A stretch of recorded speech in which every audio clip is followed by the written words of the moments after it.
Nang laag mi ato ang Sunday, 20 pesos lang ang entrance diri. Ang tawag ani diri ana laaganan, lantawan. Kay malantaw man nimo ang kanang view overview sa kabukiran na apoy dagat. Nindot diha pang pamilya, pwede pud sa nindot pud sa pangbata kay naay playground na cute. And then pwede pud ka diha ang mag sightseeing, tanawan ninyo. Nice kayo ang view guys. Naapoy diri ang mga cottage man ay mga gagmay, naapoy mga bahay kubo, naapoy pwede pud ka diri ang mag overnight. Kalabi na ka ng mga lovebirds. Nice kaayo diri mag overnight. Isa pod ang kanindot diri ang magabi kay daghan kaayo light. Ug syempre naamang ka sa tuktok sa bukid subugnaw jud kaayo ang hangin, so presko jud kaayo sa paminaw. Niadto mi anak ni Gabriel sa unahan kay naa pa joy mas nindot kaayong talan-awon. Tapos makita po nimo diha nay mga bayabas, naapoy mga laban na diha guys. Tamis kayo ang bunga. Sa ubos makita nimo ang dalan, makita pod nimo ang kanindot sa tibuok bukid o makita nimo ang dagat. Nice kaayo sa pananaw guys.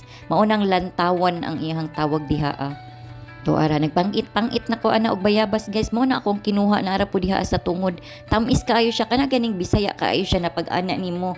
Humok pa jud siya kay hinog punto kayo ang pagkahinog ba. Tamis jud kaayo siya labi na kanang pinupo. Oh, naapoy ka ng mansanitas. O mo na siya ako to akong gi-vlog tong una ba tanawan ninyo guys. Sumpay ra man gud na ako ang vlog.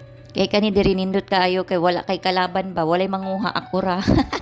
Dili siguro sila mahilig aning inani ba, ako lang. Mo na din tong istoryahan, nagpa-video na din ko sa akong anak na si Gabriel. En ko, sundi ko ha, kanang makita jud ang view sa baba.